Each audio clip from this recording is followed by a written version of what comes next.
이거 굉장히 많으셨네. 이렇게 많이 오셔가지고 좀 상당히 부담스럽기도 하고 여러 가지로 걱정을 끼쳐서 대단히 죄송합니다. 저는 지금까지 평생 정치를 하면서 불의에 사업해본 적은 한 번도 없습니다. 정치라고 하는 것이 사회를 공정하게 만들기 위해서 하는 거기 때문에 불의에 사업하면서 하는 정치는 결코 국민들 공감을 받을 수가 없기 때문에 지금까지 정치를 하면서 정도를 걸어왔습니다. 정치라고 하는 것은 항상 올곧고 선한 마음으로 사무사의 마음으로 이렇게 해야 된다는 게 정치 철학이고 또 김대중 대통령이나 노무현 대통령으로부터 함께 배운 정치적인 경험입니다. 이번 공천 과정에서 보니까 아무런 명분이 없습니다. 본인들도 인정했듯이 도덕성이나 경쟁력이나 의정활동에서 아무런 하자가 없음에도 불구하고 정무적 판단이라는 정략적 의도를 가지고 공천에서 배제를 했기 때문에 저는 이걸 수용할 수가 없어서 무소속 출마를 결심을 하게 됐습니다. 저는 세종시에 오기를 당에서 간곡하게 요청이 있어서 세종시에 갑자기 지난번에 와서 출마를 했고 시민들의 선택을 받아서 세종시를 지금 잘 만들어 가고 있습니다. 아주 불모지였었는데 지금은 이제 시장도 우리가 배출하고 시의회도 15명 중에서 9명을 우리 당 소속이 차지할 정도로 비로소 세종시 정치를 만들어 가고 있는 1차 초기 단계라고 생각을 하고 있었는데 갑자기 이렇게 예상치 않았던 상황이 와서 저도 좀 당황스럽고 우리 시민들도 굉장히 당황스럽다고 생각하고 있습니다. 세종시는 앞으로도 여러 가지 국가적인 정책 차원에서 만드는 도시이기 때문에 입법이라든가 예산이라든가 이런 것을 해야 할 일들이 굉장히 많습니다. 그동안에 제가 예산을 많이 확보는 했습니다만 김종인 대표가 세종시를 버렸다 하더라도 저는 이 세종시를 버릴 수 없는 무한 책임을 지고 있는 그런 사람입니다. 앞으로 세종시를 위해서 또 세종시는 정권이 교체돼야만이 진정으로 완성이 될 수가 있습니다. 대통령 집무실이라든가 국회 분원을 설치하는데도 현 정부 하에서는 어려운 과제라고 생각을 합니다. 17년에 정권을 교체해서 원래 취지에 맞춰서 세종시를 완성시키는 것이 저의 중요한 책무라고 생각을 하고 있습니다. 앞으로도 세종 시민들과 함께 세종시를 지키고 완성해 나가는데 매진하도록 하겠습니다. 제가 탈당을 한다고 그러니까 이춘희 시장님도 고민을 하시길래 제가 이춘희 시장한테는 간곡하게 말씀을 드렸습니다. 시장님은 이번 선거에 관여치 말고 시정에 전념하시기 위해서 탈당을 하지 않는 게 좋겠다고 제가 말씀을 드렸습니다. 제가 당을 버리는 것이 아니고 당대표의 정략적인 판단을 제가 인정을 안 하는 것이기 때문에 저는 세종시에서 더불어민주당과 함께하지는 못하지만 같은 마음으로 세종시를 발전시켜 나가도록 그렇게 하겠습니다. 이렇게 간략하게 모두 말씀을 드리고 여러분 질문에 답하면서 보충해서 말씀을 드리도록 하겠습니다. 질문해 주시면. 네, 질문입니다. 어쨌든 탈당을 하셨는데요. 민주당에서 지금 여기서 새로운 후보를 낼 거라고 얘기를 하고 있는데 결과적으로 어쨌든 원인을 다 떠나서 결과적으로는 탈당하는 그 출마 자체가 또 다른 야권 분열을 폭발을 시키는 게 아니냐 이런 좀 얘기도 있는데 그 부분에 대해서 야권 분열을 촉발하는 건 아니고요. 저는 이 지역에서 부당한 공천을 거부한다는 것이지 야권 분열을 촉구하거나 그런 차원에서 하는 것은 결코 아닙니다. 김종인 대표가 정무적 판단이라고 얘기를 했는데요. 정무적 판단의 관계는 함의가 뭐라고 생각하십니까? 아마 함의는 제가 이제 친노 쪽에 노무현 재단 이사장을 맡고 있기 때문에 그런 것을 이제 배제하기 위해서 한 것으로 추측이 되는데 정확한 건 본인이 얘기를 안 하니까 이제 알 수는 없는데 세종시는 노무현 대통령이 결단을 해서 만든 특별자치시입니다. 그렇기 때문에 이 세종시에서 노무현 재단 이사장을 이게 쳐낸다고 하는 것은 더더구나 세종 시민들에 대해서 그건 아주 잘못된 이 정무적 판단이라고 생각이 듭니다. 우리 아까 말씀드린 정당 추가로 질문하면서 예. 공화당에서 세종시에 후보를 내겠다고 하는 거에 대해서는 어떻게 생각하십니까?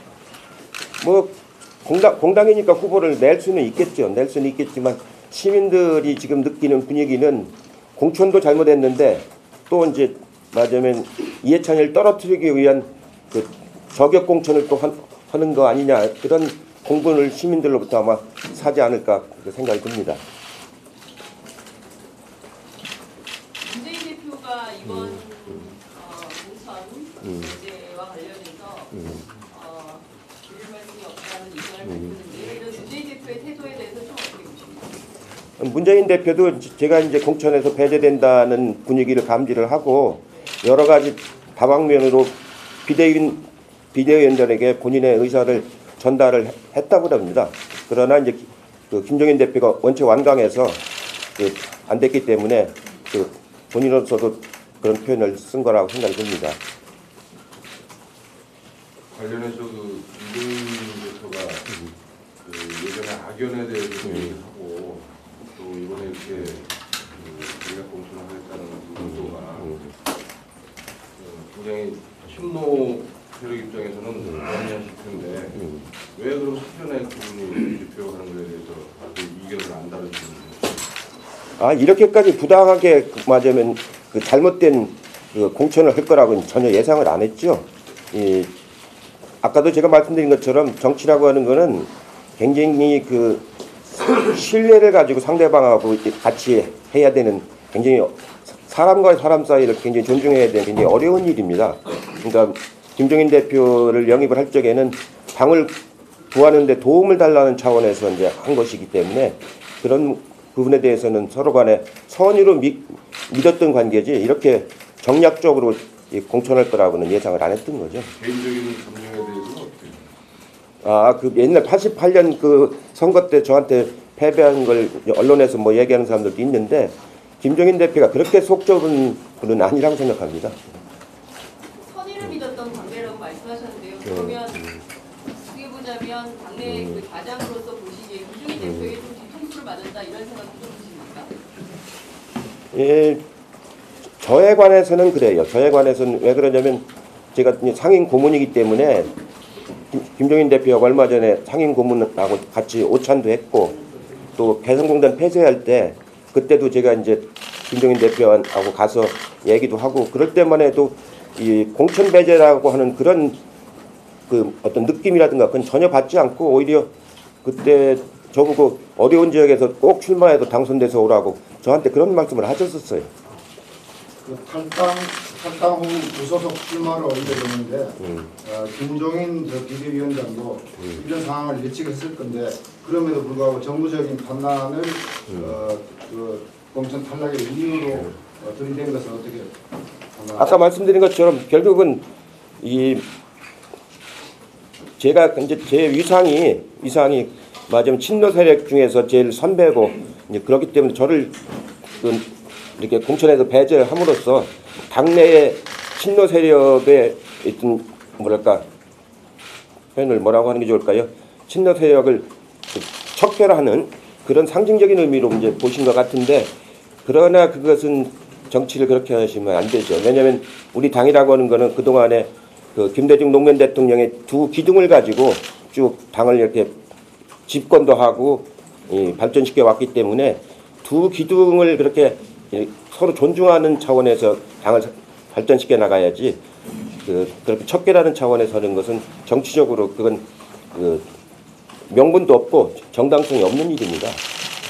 새누리당하고 더불어민주당이 지금 어떤 컷오프라는 경쟁을 통해서 총선 승리라는 전략들을 지금 계속 해나가고 있는데 현재까지 어떤 김종인 대표의 행보라든가 더불어민주당의 어떤 총선 승리를 향한 행보가 평가는 어떻게 새누리당과 비교했을 때 좀 어떻게 보시고 두 번째는 용원추 중에 이제 그 국민의당과 그다음에 더불어민주당이 후보를 낸다고 했을 때 이제 여기 세종시가 사자 구도가 될 텐데 이 사자 구도로 세종 총선을 치렀을 때 전망은 어떻게 보십니까? 예, 뭐 그건 전망 가지고 저는 정치하는 건 아니고요. 제가 이제 이렇게 입장을 밝히고 무소속으로 출마하면은 최종적인 선택은 세종 시민들이 하실 겁니다. 저는 세종 시민들에게 모든 걸 맡기고 제가 해야 할 일을 이제 한다고 이렇게 생각을 하는 거고요. 다른 지역 뭐 이렇게까지 오늘은 제가 말씀드릴 건 아닌 것 같습니다. 제 문제에 관련해서 말씀드리는 거죠.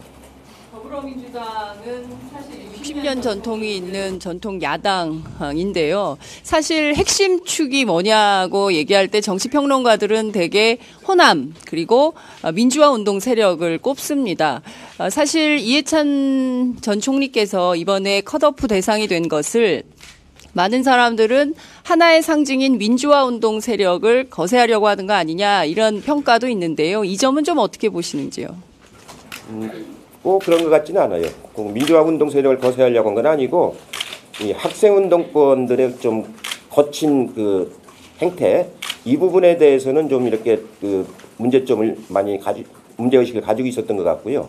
저 같은 경우는 그 민주화 운동을 하다가 이제 정치에 온 지가 벌써 거진 30년이 된 사람입니다. 그렇기 때문에 그런 차원에서 한 거라고 보지는 않습니다. 문재인 전 대표와 사전에 통화를 하셨다. 예, 그 전날 했습니다. 전날 했더니 자기도 노력을 하고 있다고. 예, 그래서 저는 말씀을 드렸어요. 그 부당한 공천은 저는 용납할 수 없다고. 사업 후에도 연락을 하셨습니까? 사회는 안 했습니다.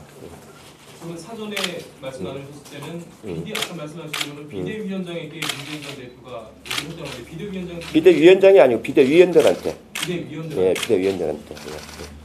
이번에 세종시에서 당선 가능성이 높다고도 할 수 있고 많이 그동안 기반을 가지고 있었는데 무소속으로 출마를 했으니까 여기서 가능성이 되신다면은 향후 복당 이런 부분에 대해서도 아직은 시간이 많지만 생각해 보신 적이 있습니다. 아까 제가 말씀드린 것처럼 제가 당을 버리는 건 아닙니다. 더불어민주당은 저하고 제가 평생을 함께했던 당이기 때문에 당을 버리는 건 아니고 김종인 대표의 저런 정략적인 결정 그걸 제가 용납하지 않는 거기 때문에 선거 후의 문제는 그때가 또 판단할 문제입니다. 그런 말씀이라면 김종인 대표가 물러나고 당이 정상화 생각하시기에 정상화가 된다는 또 새로운 문제가 될 수도 있는 부분이라고 받아들여지고요. 김종인 대표가 선거 전에 물러난다고요? 아니죠. 그러니까 언젠가는 물러나지 않겠습니다. 그건 이제 선거 끝나고 이제 판단할 거지. 지금 예단할 일은 아닙니다. 대표님께서 보시기에 문재인 전 대표가 김종인 대표와 사전에 좀 논의를 했다라고 보십니까? 그렇진 않다니까요. 아니 저도 컷오프 될 때는 컷오프 돼서 제가 그만두는 건 도리가 없어요. 근데 그 컷오프 이제 통과되고 나서 알아보니까 굉장히 좋은 성적으로 이제 나왔다는 거예요. 그래서 전혀 걱정을 안 했습니다. 전혀 걱정을 안 하고 있는데 갑자기 돌아가는 낌새가 이제 이상해서 좀 알아보니까 이제 배제 대상으로 들어갔다. 이제 그런 얘기를 들어서 갑자기 생긴 일입니다. 이게 며칠 사이에. 그렇기 때문에 사전에 그런 거 논의하거나 그럴 계제는 없었습니다. 어제 미리 배포하신 회견문을 보면 이번 그 컷오프에는 정당성이 없다 이렇게 비판을 하신 다음에 바로 그 뒷문단에 모두가 입을 다물었다라고 비판을 하셨는데요. 여기서 모두는 누구를 이야기하시는 건지 그리고 직접 이번 회견문을 어떤 심경으로 써내려 가셨는지도 같이 말씀을 좀 해주시면 좋겠습니다. 그건 큰 의미를 가지고 쓴 건 아니고요. 제가 어제 이제 회견문 보셨겠지만 그 심정 그대로 쓴 겁니다. 심정 그대로 쓴 거고 오늘 모두 말해서 말씀하신 것처럼 정치라고 하는 것은 진짜 그 사무사의 마음으로 해야 된다라는 게 제 기본 개념이기 때문에 그런 점에서 우선 불의를 인정할 수가 없고 그렇다고 하더라도 내 마음은 사무사의 마음으로 해야 된다 이런 생각을 가지고 있는 겁니다. 아까 시장님께는 결단하지 말라고 하셨다고 하는데 그거를 실시간 당원들은 당연히 이제 따라가셔야 될 것 같은데 당원들은 본인들이 선택할 문제고요. 시장님한테는 잘못하면은 시정에 맞으면 불안감을 줄 수가 있기 때문에 시장님은 탈당을 안 하시는 게 좋겠다. 의원들은 그건 이제 본인들이 알아서 할 일이고요. 정치권 일각에서는 이런 얘기도 나옵니다. 과거에 그 친박연대가 있었던 것처럼 이번에 컷오프 대신 정청래 의원 등과 함께 이른바 무소속 친노연대 뭐 이런 가능성도 있는 거 아니냐라는 분석도 나오는데요. 이런 점은 좀 어떻게 보시는지 궁금하기도 하고요. 그리고 정청래 의원의 컷오프에 대해서는 또 좀 어떤 입장이신지도 궁금합니다. 정청래 의원 컷오프도 저는 아주 부당한 결정이죠. 정청래 의원이 그동안에 당에서 한 역할, 그리고 최고위원회에서 이제 그 다른 최고위원들 간에 생긴 말하자면 약간의 갈등 이런 걸 가지고 이제 컷오프를 시켰다고 그러는데, 그렇게 하기 시작하면 거의 대부분을 다 컷오프를 시켜야죠. 그런 기준으로 한다면은 오히려 당을 막 그렇게 흔들어했던 이런 사람들이 더 큰 해당 행위를 한 것이지, 정청래 의원이 그렇게 큰 해당 행위를 한 건 아니잖아요. 그러니까 그런 식 결정, 그러니까 그것도 아주 부당한 자의적인 결정이죠. 그거는 그렇게 해서는 안 된다고 이렇게 생각을 하고요.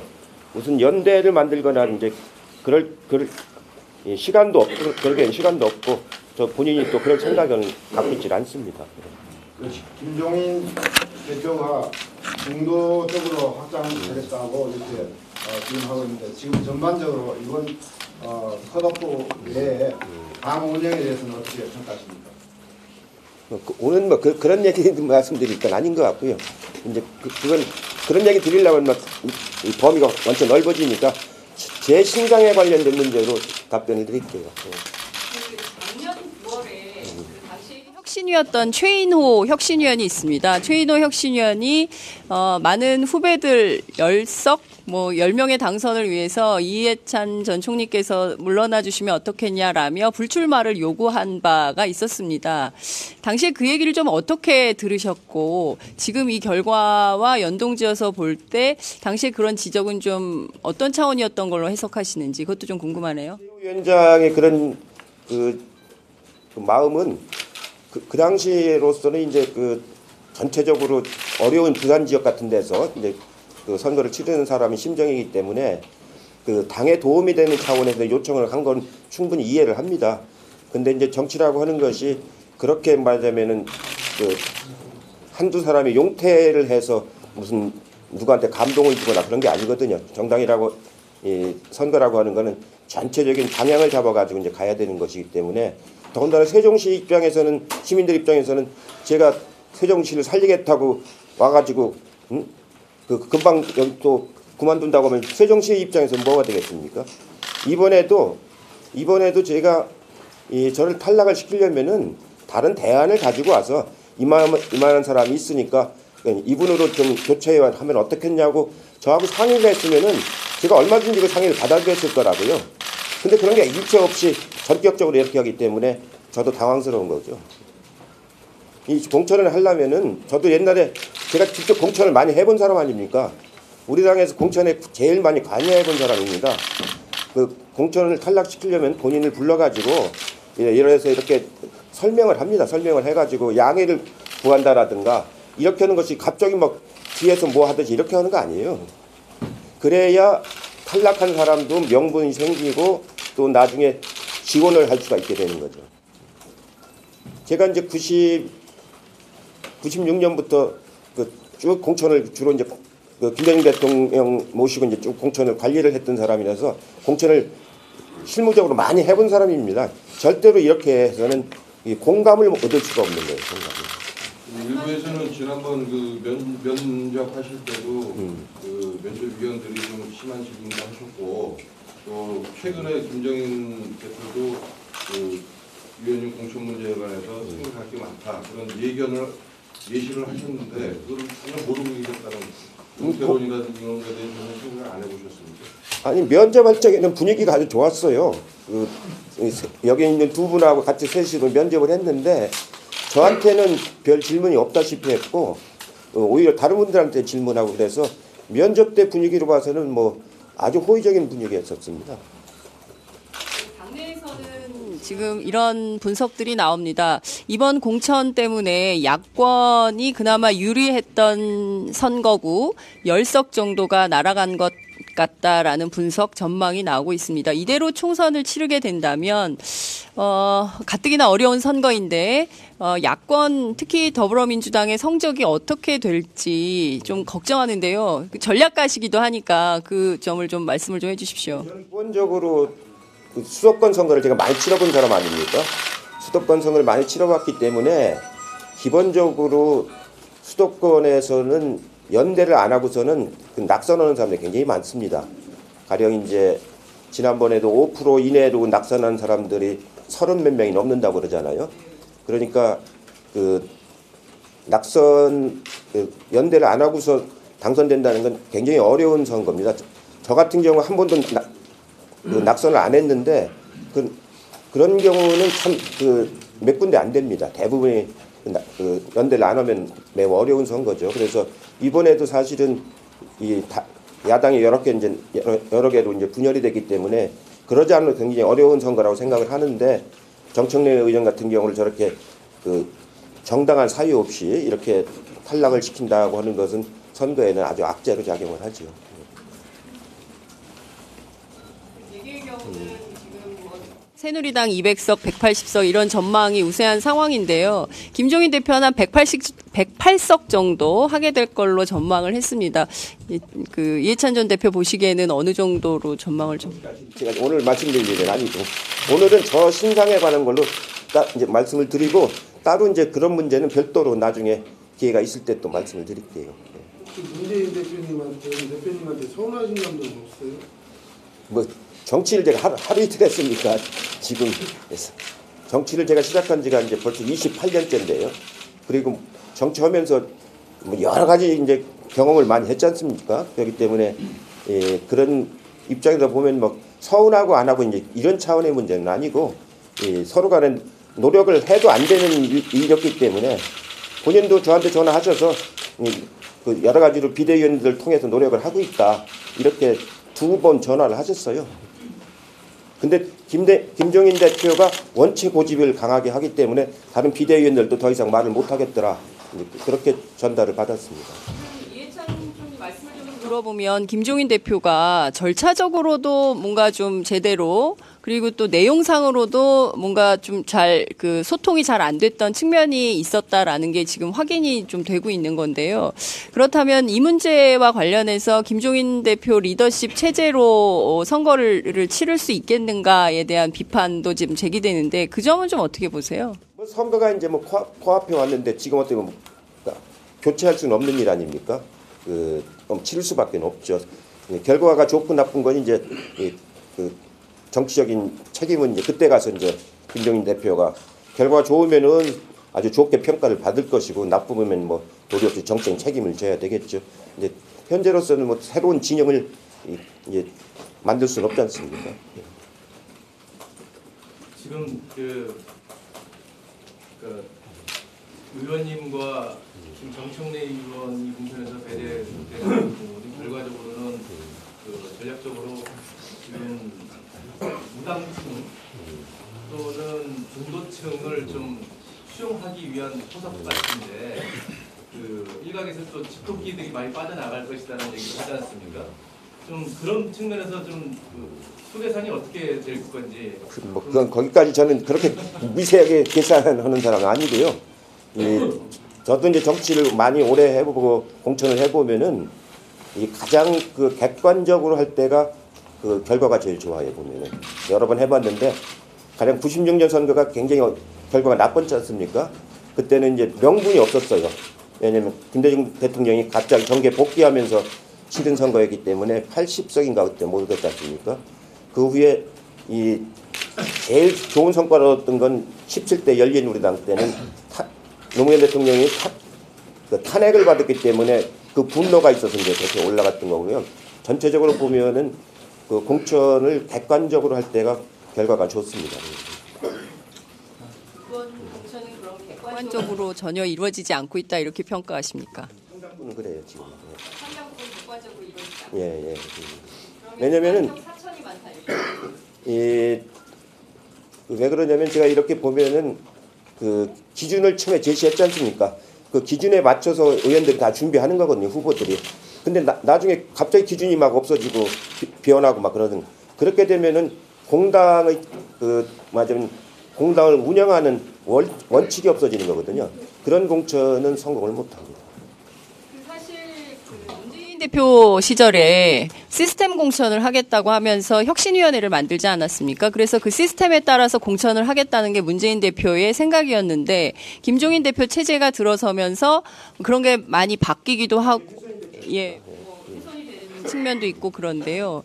그러면 이에 좀 반발하는 세력화 같은 게 좀 있어야 되는데 당내는 또 그런 분위기가 전혀 없어요. 지금 제가 보기에는 날짜가 촉박하기 때문에 그런 거는 의원들이 왜냐면 전체 선거를 이기려고 하는 거기 때문에 의원들이 굉장히 지금 자중자애하고 있다고 보시면 되죠.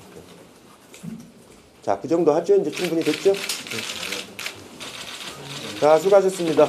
아침에 이렇게 오시느라고.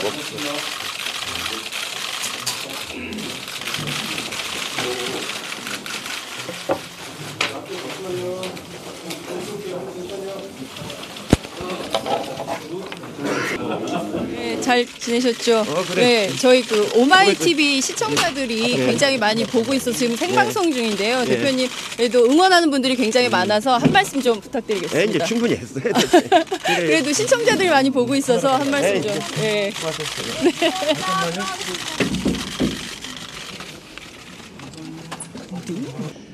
네, 시청자 여러분 안녕하십니까? 장윤선입니다. 방금 전에 보신 것처럼 이해찬 전 대표, 전 총리께서 방금 기자회견을 마치셨습니다. 여러분 어떻게 보셨습니까? 핵심적으로는 이번 공천 상당히 부당하게 진행이 됐다. 사천이 되고 있다. 객관적으로 공천이 되고 있지 못하다. 이런 평가를 내렸습니다.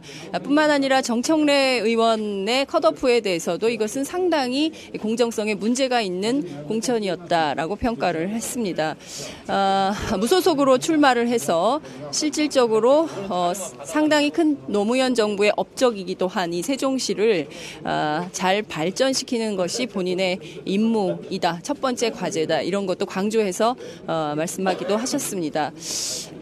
김종인 대표 체제에 대한 비판 여지는 있지만 현재는 선거가 목전에 닥쳤기 때문에 일단 우선 선거를 치르고 그 다음 단계에서 어떻게 혁신할 것인지에 대해서는 함께 얘기를 해보겠다라는 입장도 밝혔습니다.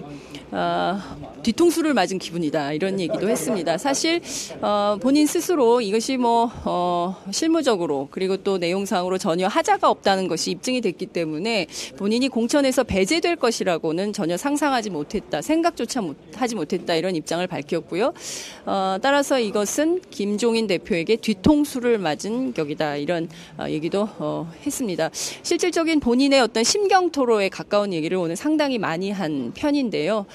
이 밖에 야권연대나 또 이번 총선의 비전과 전망 그리고 김종인 대표 리더십에 대한 평가 이런 부분에 대해서는 상당히 말을 아꼈습니다. 이후에 다음 기회에 또 말씀드리겠다라는 것이 본인의 입장이기도 했는데요. 많은 사람들이 헛헛해하고 또 이번 공천에 대해서 비판적인 핵심적인 지지자들이 있지만 이 부분은 좀 함께 지켜보면서 가야 되겠다 이런 얘기도 하셨습니다. 저희가 오늘 팟짱 현장 생중계 지금 세종시에서 보내드렸는데요. 오늘 여기서 좀 줄이도록 하고요. 또 스튜디오에서 만나 뵙도록 하겠습니다. 감사합니다.